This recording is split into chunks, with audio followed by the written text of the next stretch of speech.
What's up, guys? Mikey here again. Wanted to speak to my entrepreneurs and legacy builders out there. I have a question for you. Do you have an exit strategy? Do you know how you're going to exit out of your business when you have your fill?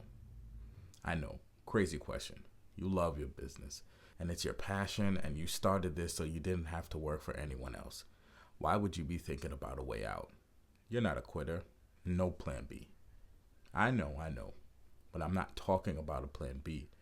I'm talking about a graceful exit from your industry when the time is right. Who is to say that you'll want to do this in your 40s, your 30s, or even 10 years from now? When you are ready to move on, how do you do it without taking a loss? And I know some of you are thinking, I'm going to pass this company down to my children or my child.